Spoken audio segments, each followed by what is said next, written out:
Welcome to the Midweek Market Update, where I do a technical analysis and give you my thoughts on SPY the Qs and IWM. After that, we will be taking a brief tour through our core list of companies, and if you stick with me towards the end of today's video, I've got 3 additional trade ideas to share with you, so definitely stay tuned for that.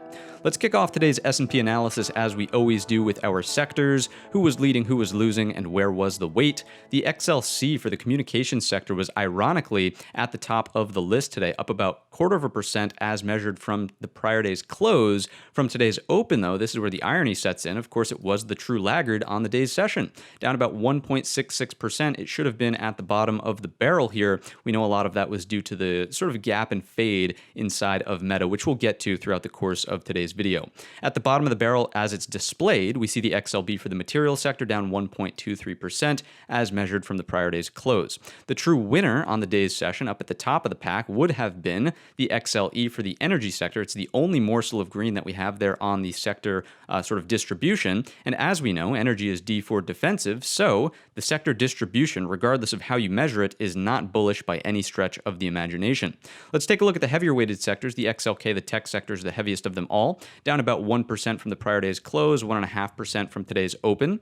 The XLF for the financial sector, down about 0.75% from the prior day's close, 1.25% from today's open. And the XLV, this is the second heaviest weight by market cap, third in our lineup, down about 0.64% from the prior day's close and about 1% from today's open. So again, the heavier weighted risk on sectors are not faring so well in this downdraft that we're seeing in the market. All of this is to say, really, that we're not yet looking for a firmer reversal back to the upside in the S&P just yet. Let's continue to check in on the structure, though, and see things, literally unfold in front of us. Are we breaking support? What's the trend doing? So on and so forth. Communication sector, again, it gapped up, which is why it sort of was not really that painful of a read as measured from the prior day's close, but still a nasty red day out there in communications. Gap faded, and of course, we closed weak down towards the lows of this area. We were unable to reaccept back within this multi-day balance here. This has to strike me as bearish. I am continuing to target the bottom end of this overall trading range on the daily time frame. Of course, this does not bode well for any sort of reversals in the S&P 500 just yet. When and if we get to 53.42, if we can start to see hammer candles down here, if we see the selling pressure just run out of steam around this area of support, maybe it's time for a small bottom in the S&P 500, but we've got to get to this area first. So the implications of the XLC is, of course, bearish as of right now. Real estate sector, really lightweight sector. All I would point out here is that the head and shoulders has panned out. We are underneath the neckline. As of right now, we're potentially flirting with a breakdown of this prior breakout area. 2-day lows, if they go, obviously it's slight downward pressure for the S&P 500. It is not going to make or break the day, considering how light of a sector it truly is. The XLP is technically defensive by nature, and you'll notice it's coming in pretty aggressively. It's sitting right on this prior breakout point from here. Is it going to find a little bit of support there? Maybe. I wouldn't really look into this one as a massive, bearish implication for the S&P 500. It's just playing nicely, to be quite honest with you. As the market's pulling back, so is the XLP. We know it's defensive. It's not holding up strong up at the highs. That would be more of a bearish indication, right? Seeing strength in a defensive sector. It's just playing nicely, to be quite frank with you. It's in this overall range right here. It's toward the lower third, don't get me wrong, which is a more bearish than bullish implication, but I'm not seeing a major divergence in terms of risk on, risk off, and the implications of its defensive nature. Continuing along is the XLV, which, yes, is defensive by nature as well, but because it's the second heaviest weighted component of the S&P 500, we really need this to participate in upside rallies if the market is going to move higher. So yes, it is defensive, but it needs to be pushing rallies higher. What happened on today's session? Something fairly critical in my estimation. I'm leaving this zoomed out on purpose, and I've just sort of highlighted this range. This is a monthly trading range. We had a look below and fail on the monthly time frame. Overall, on that particular trade, we're usually targeting the top end of the range. Again, it would have taken months to pan out here, but you'll notice we stuff at the midpoint of the range, and now we're attempting the bottom end once again. So we had been focused on this look above and fail in the past couple of weeks, right? And ultimately, we're sitting on what needs to hold. That is 125 here in your XLV. There's no ifs, ands, or buts about this one. If that breaks down, it's a horrible look for the S&P 500, right? Obviously, it would be underneath that monthly balance range once again, especially coming off of what could look like a big monthly lower high, set of lower highs, in this general area here,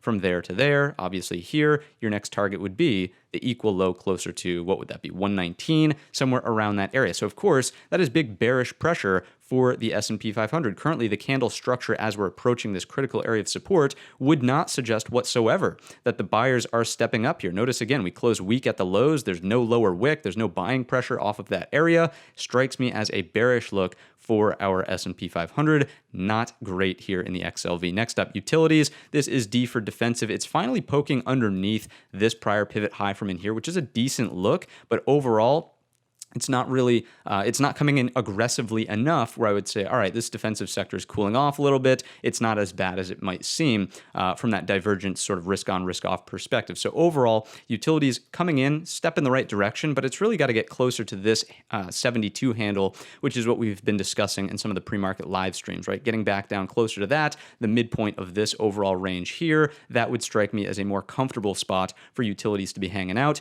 if the market's going to try to find a reversal back to the upside. And by market, I of course just mean our S&P 500. Next up is the XLF for the financial sector. Again, not really a great look here. I particularly want to talk about the acceptance that's going on underneath 33.75. We know that we were scouting for acceptable higher lows above that area, and with 3 days this week, all accepting below, starting to flirt with weaker closes. You know, these closes are getting weaker and weaker and weaker as the week has gone on. That's a lot of weeks.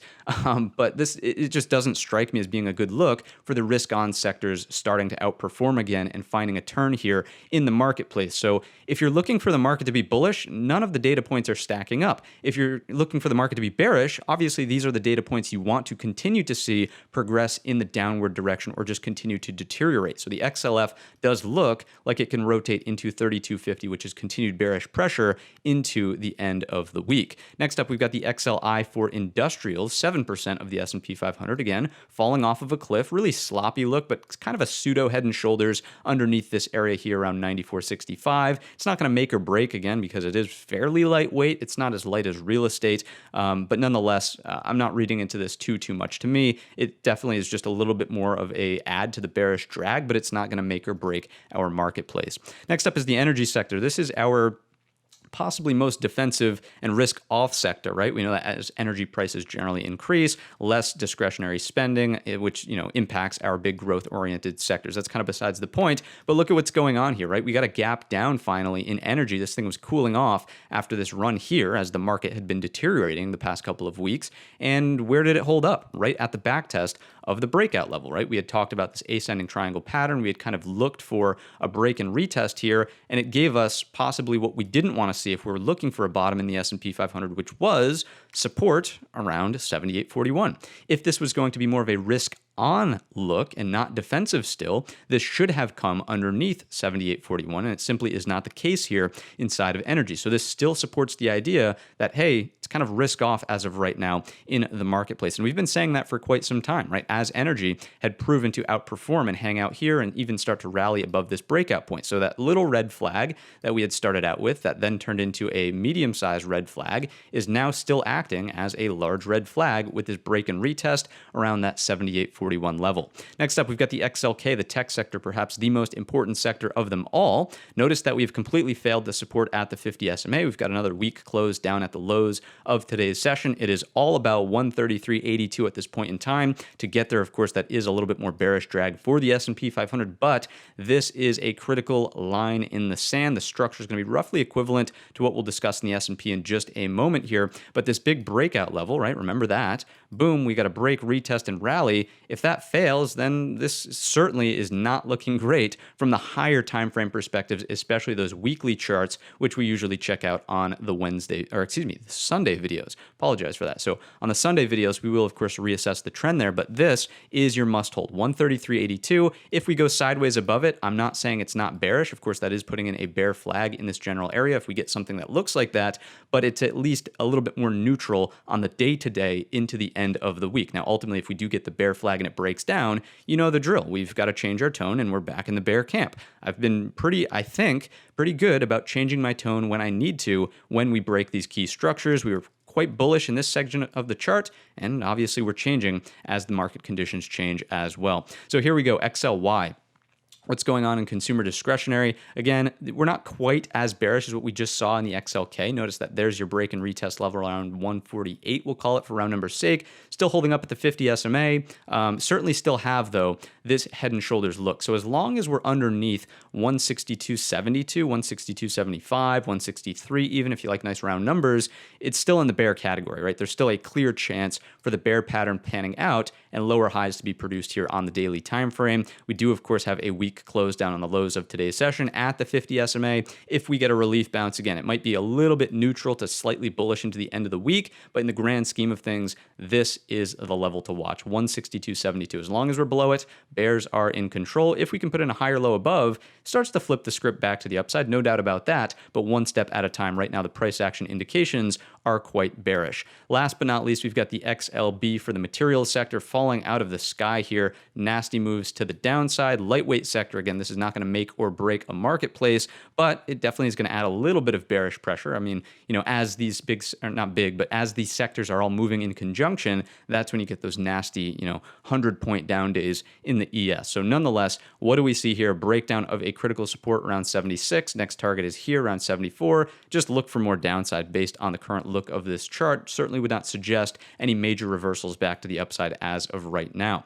Let's take a look at the ratios. I think this is going to be slightly telling here in terms of, on a relative basis, how things are actually performing, right? As you know, or maybe you don't know, first of all, you can learn how to set this up by watching the tutorial in the top right-hand corner. But as you know, the top four here are our risk on sectors. How do these charts look? Well, in the XLK, we've failed the 50 SMA pullback. So this is starting to deteriorate. That is not a good look for risk on. What's going on in the XLV though? Although we did close really weak at a critical structural area, notice that the selling has not been as intense on a relative basis compared to what we've seen in some of these other risk on sectors, right? So namely the XLK really. So I'm not going to say that this is bullish, of course, but it's a step in the right direction, right? So if the XLV can hold on to 125, that critical daily and monthly structure that we've just, stressed about in, the analysis of the structural chart, then fine, it's holding. And right now, if this can perk up a little bit, it would give me an added, sort of layer of confidence, if you will,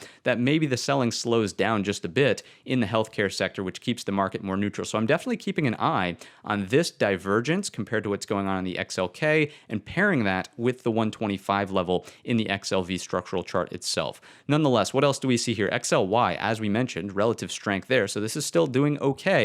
And the XLF, also a little bit of relative strength there, although the structural chart is not looking so hot underneath that critical area that we had discussed. 33.75 was the number. So overall, risk on sectors are not poised in a risk on manner. If anything, they're neutral to slightly bearish, right? With the give back in the XLK, this is obviously still well beneath a 50 SMA. This is going sideways to slightly lower, and the XLF is just starting to claw at a little bit of an uptrend. So overall, risk on is not on. It's more neutral in the big four. The bottom four, these are our risk off sectors. What you'll notice here is that the XLP is sideways. That's really just a neutral indication. Energy is screaming risk off. Utilities is screaming risk off. And real estate is dribbling lower, which again is more of a neutral indication. So 2 out of 4, what am I saying, are screaming risk off, and 2 are neutral. That's enough to tell me at least that, hey, we're probably edging closer to risk off, obviously, than neutral in this particular quadrant down below. So overall, sectors confirming the look for neutral to risk off in the marketplace as it currently sits. Let's take a look at our TNX now. So the TNX, of course, is the 10-year rate. And what do we see here? Really no aggressive trend to the upside. Don't get me wrong, breaking out this big gap up that we had talked about in prior videos. It did set off a little bit of an up leg, but we've really been sideways over the past couple of days, especially this week, really not going anywhere in rates. So what the downdraft that we're seeing in the marketplace is not necessarily related to any of the news surrounding rate increases and the Fed, hiking rates, essentially. So with that being said, if this continues to stabilize, that would be a good sign, I would imagine, for the S&P 500 and tech specifically, the XLK, our heaviest weight, perhaps most important sector. So TNX, continue to keep an eye on it, just going sideways here. Again, if this does start to produce a new trend, something that looks like these segments of the chart here and here, even this down below, that of course is not good for your S&P 500. And in those cases where you start to develop trends like this, that's where you look for more aggressive pullbacks in the S&P 500. Next up, we're going to take a look at the VIX, which of course is the volatility index And all I want to point out here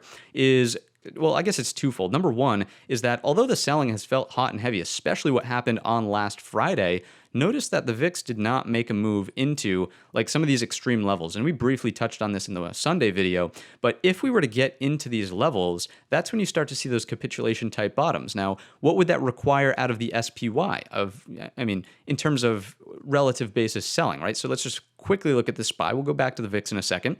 But you can imagine if this move here only produces a VIX that gets to like 26, 27, wherever it was, to get to that 40, 35, capitulation type bottom handle, I would imagine that the SPY would have to really crack these lows and get nasty, nasty, nasty underneath 362. So I'm not entirely convinced yet that that is going to be the case, but I'm just monitoring this I don't really want to call it a divergence, but the discrepancy between what would need to happen in VIX to get it here and what's actually going on the SPY chart. I would say if we're going to see the market mellow out into the end of the week, it's got to be on a breakdown of the 25 handle in the VIX. If that happens, maybe we see a little bit of relief into the Thursday and Friday session. So that's what I'm watching in the VIX, and I did want to point out again the sort of what it would take for the VIX to spike into 40, which is SPY sub 360, right? So nasty, nasty move to trigger something like that. VVIX is up next. This is the volatility of the volatility index. And again, guys, this is outstanding. Astounding, outstanding, whichever version of the word.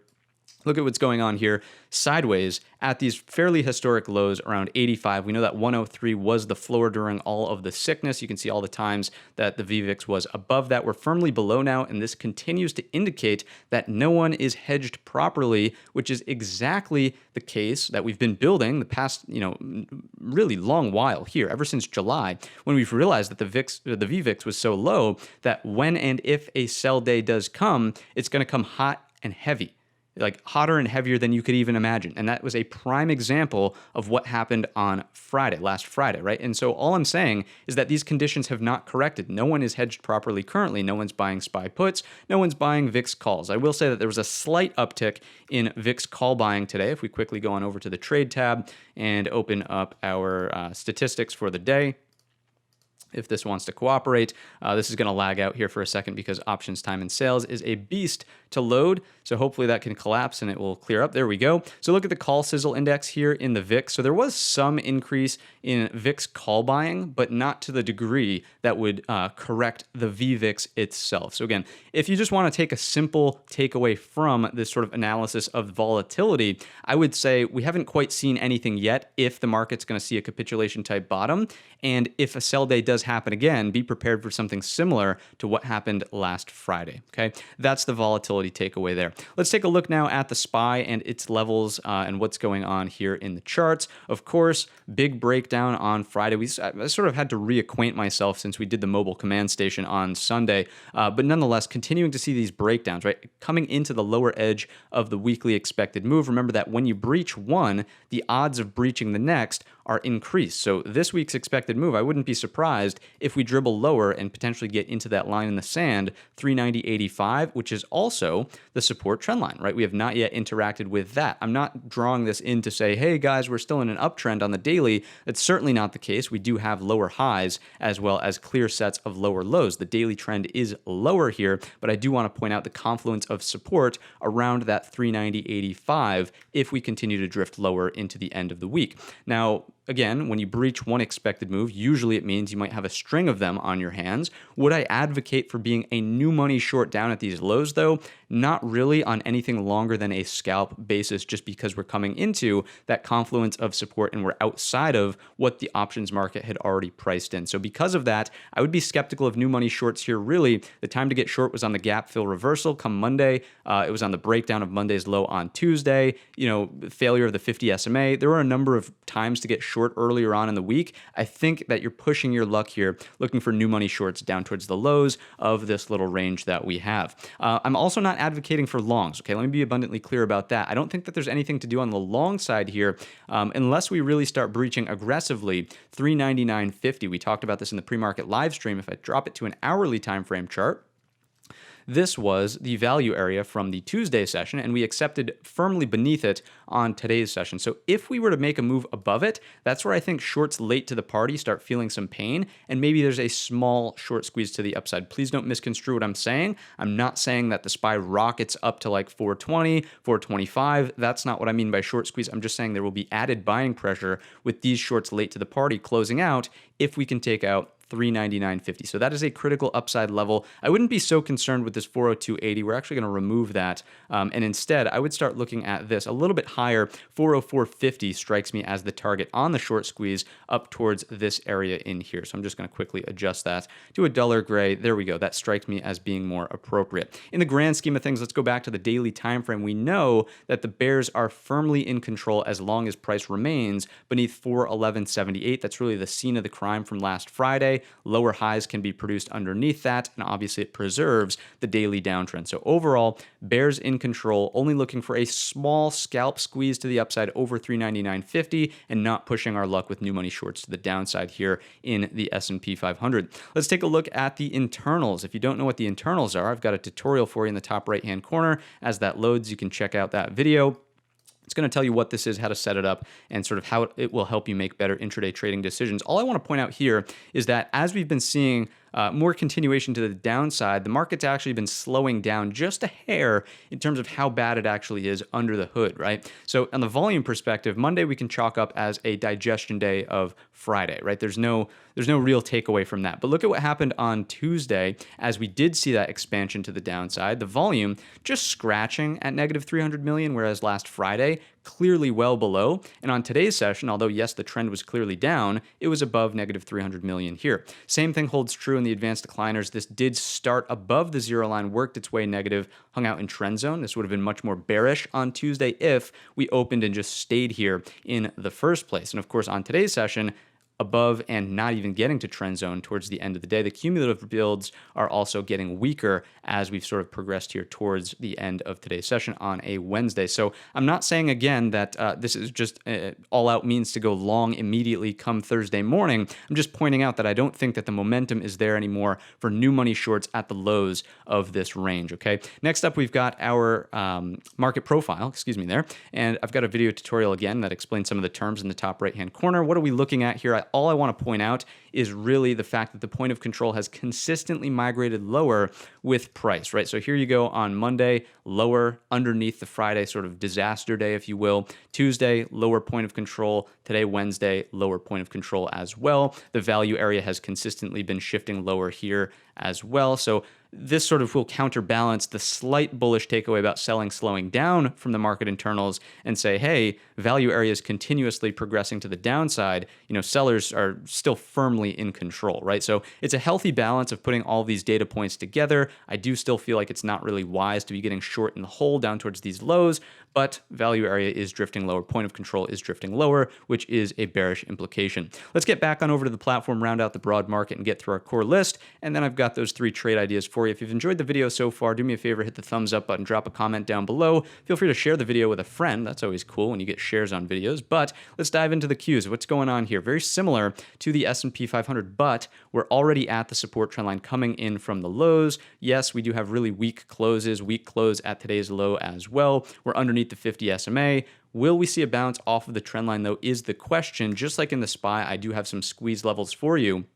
If we take a look at the hourly time frame chart, here is sort of your value area low where the consolidation and congestion is happening. If we can make a move over 301.75, that's where I think those shorts start to cover, those who are at least late to the party here with poor location, and we can make a move into 306.15. Now, 306.15 is really interesting because you can see we have all of these equal highs stacked at the same spot. So if that breaks on the short squeeze, then boom, scene of the crime is probably your next target. Closer to 314, 311 is the daily level, but 314 is really where I would sort of look on the more hefty squeeze. Now, again, the market's poised in a really bearish position, so this is kind of a moment-by-moment trade. This is not something that we're positioning for to happen over the course of the next week or two. It's either got to happen on Thursday or Friday, or we kind of have to rebalance and just admit to ourselves really that this is bearish digestion on the lows, setting up a daily bear flag. So let's go back to the daily time frame and just recognize that yes, this is certainly turning into a daily bear flag. So if it goes sideways, shorts feel emboldened, and then we get a little bit of a breakdown, right? So be mindful of that. If the squeeze is going to come, there's a big emphasis on the word if there. It's got to come fairly quickly, and that is the level that you're paying attention to, 301.75. If we breach it and then immediately reject back lower, what does that tell you, right? Obviously, no squeeze is unfolding, so you shouldn't really be leaning on the long anymore. It's got to happen, and it's got to happen sooner rather than later in the QQQ. So those are the numbers on the downside. If we just see all-out continuation into the end of the week, 295 is your line in the sand, very similar for the same reasons that we discussed in the SPY itself. Next up, we've got IWM Russell 2000 and the small caps. This is really our risk-on, risk-off indicator. What do we see on the chart here? At the 50 SMA, not below it, unlike what we've seen in the SPY and the Qs so far. We're not nearly as close to our break and retest level right here, which is 178. So a little bit of relative strength in the IWM just on a location basis, but I mean, we're not out of the woods here. It still is a bearish chart, don't get me wrong. Breach of the 2-day lows gets us into 182 tomorrow. That's also the low edge of the weekly expected move. Obviously continued bearish pressure for the marketplace here, and then that's that line in the sand at 178. If it's going to rally to the upside, again, your squeeze level is 185, and we're not out of the woods in the grand scheme of things until we can breach 190.71. I also want to give you that level in the QQQ, so we're going to rewind in just a second here, but remember that because we have lower high, anything that rejects underneath this last lower low, right? So this level here, 190.71, preserves the daily downtrend. So again, that number, 190.71, and to give you the same level in the Qs, it's roughly that 314 level, excuse me, that we just discussed as a possible target scene of the crime, right? So that is 314. And it's just not marked off on our daily time frame, but I would want you to be aware of that number, 314 in the QQQ. All right, core list of companies. Let's blast through them and then get you these three trade ideas. Apple sitting right at the support trend line, right at this horizontal gap fill, right at the 50 SMA. To me, not wise to be shorting this. This has been the best relative strength mover that we've seen throughout the entirety of the market rally. We're just coming in for the first attempt of the 50 SMA, first attempt of the trend line. I actually would be looking out for any kind of excuse to get bullish here on the pullback, right? Anyone who missed this rally is saying, goodness, thank God we're getting a pullback here. I can finally get involved on the next leg higher. So I would be scouting for some sort of reversal pattern here around this trend line. It doesn't mean immediately long it here around 157, but it does mean if we start to see the setup unfold, hammer candle, intraday double bottoms around this area, inverted head and shoulders, there's reason to believe that this could hold up as a higher low from here to here to here in the grand scheme of things. That's kind of like a weekly analysis of the trend here in Apple. The daily, of course, is down. Don't get me wrong. I'm not trying to avoid that. Of course, this is bearish, this little micro trend that we've got going on since the mark of the highs right here. So the numbers, again, 157.50 trend line, 50 SMA looking for support here. If we move higher, the higher confidence long is up and over 162 quarter to rotate back towards 167.25. If we break down here, if there's absolutely no hold of the level, fill up the triangle, you're targeting 150.85. Next up, Netflix.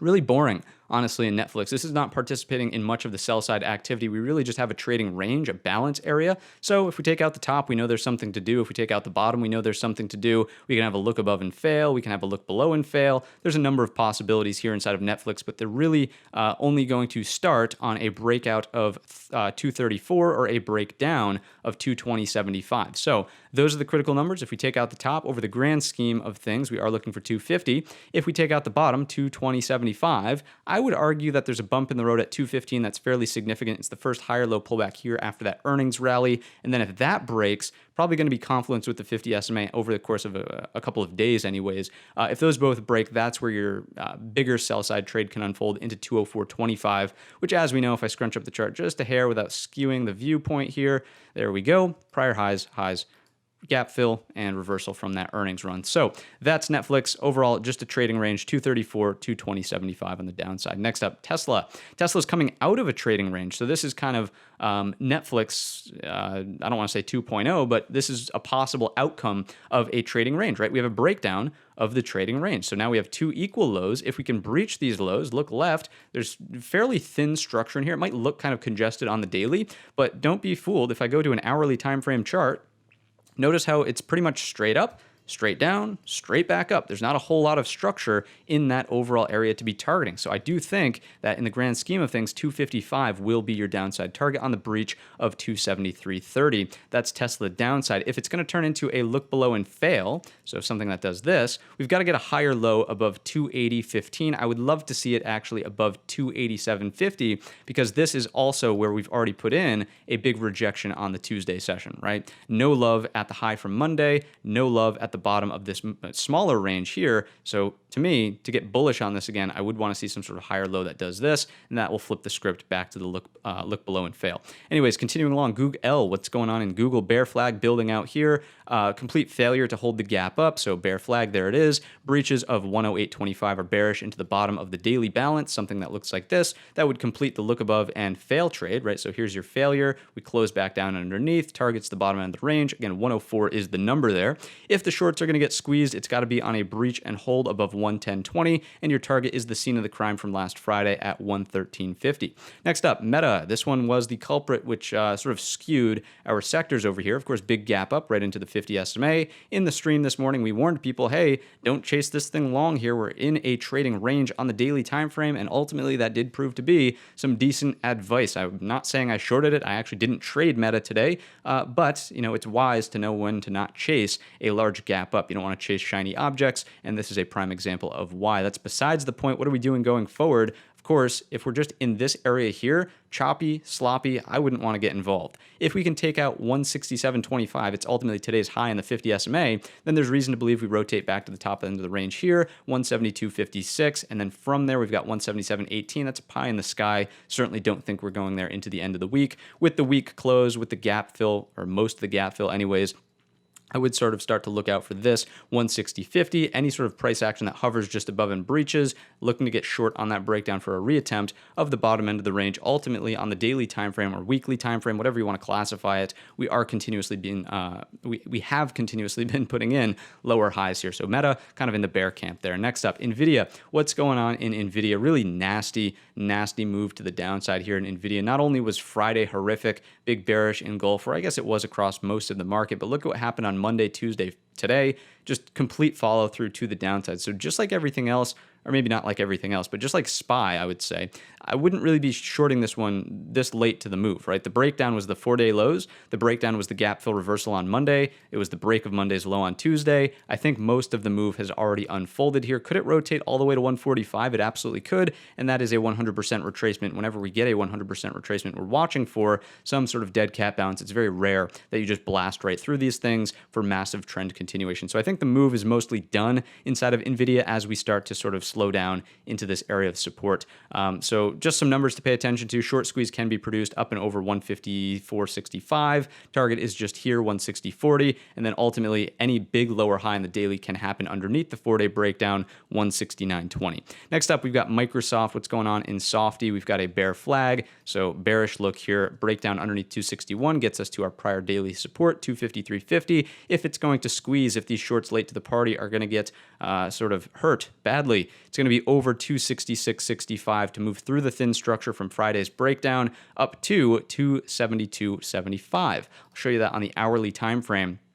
You'll notice that's where we got a little bit of a pause, bear flag, last Friday, and then the rest of the sell came. So if we take this out, it would be reasonable to expect that should be the first target, not the big breakdown at 275.15. Anyways, that's Microsoft, and again, I do believe that this is more of a bear flag than anything else, but open to the possibility of short squeeze over 266.65. Next up, last but not least, we've got the mini beast. What's going on in Amazon? Into the gap, right? So here is the earnings gap that we've been eyeballing for quite some time. It's working out, but it's begrudgingly moving lower. We did close weak on the lows today. 50 SMA is there to support us right at these prior pivot highs as well, 125.25. Again, I think that the trade here short in Amazon has sailed. That ship has sailed. I think you're sort of chasing it at this point in time coming into daily support, 50 SMA gap close area. There's not as much meat left on the bone for the downside trade, right? So That also doesn't mean go long. I've been pretty explicit about that as well. If there is going to be a long trade, I would want to see a higher low above 132.50 at this point in time inside of Amazon, back outside of this earnings gap up, right? So something that does this starts to look like an inverted head and shoulders. Then you've got sort of a neckline to play off of, and we can go from there. So that is Amazon. Let's take a look at these 3 trade ideas. First one's on RIVN. Most of the things that I was seeing out there when I was doing the scan, just not interesting to trade. You're shorting it too late, or just, ugly, like no structure whatsoever to trade off of. But RIVN, I wanted to include one bullish setup. We actually printed a hammer candle on today's session. And the reason I'm including this, even though the market conditions are so bearish right now, is look at the volume, right? There's a decent amount of volume on today's session where I would read into this just a little bit. If we can break out of this trading range, maybe we rotate back up towards this 38.50, 38 handle in general. Maybe it's even slightly lower than that. It's the bottom of that balance, 36. Overall, just wanted to include RIVN as a possible long idea if the market gets a little bit of a bounce into the end of the week. But don't worry, I've got the bears covered. We've got you in Lucid here. Obviously a 1, 2, 3 bar setup. So bar number 1, bar number 2, bar number 3. If it breaks the lows, we are looking for rotation lower, and you're starting to look at this target over here on the daily time frame closer to 13.53. Again, your breakdown is underneath 14.89. So that is a decent little range to be trading for. Stop goes here. Risk reward makes sense ultimately inside of Lucid, and you can clearly see that the trend is to the downside with new lower lows. So that's Lucid, first bearish trade idea. Next up, we've got MO. What's going on in Altria? Another bearish trade idea, trying to zoom in a little bit better on that. There we go. This is looking nicer. 2-day lows, very, very similar concept to what we just discussed in Lucid. Of course, this could be a 1, 2, and then break of the 2-bar lows. 3, boom, you get a rotation probably to this prior breakout point here around 44.31. So just looking for downward pressure underneath 45, the nice round number there on a breakdown in MO. That's ultimately what I've got for you on today's session. If you enjoyed the video or learned anything new, let me know in the comment section or by giving the video a thumbs up. Don't forget that we actually won't be live tomorrow morning. I've got a commitment, and we will be live on Friday morning. So I will not see you tomorrow live, but I will see you on Friday. I hope everybody has a great rest of the trading week, and I will talk to you soon.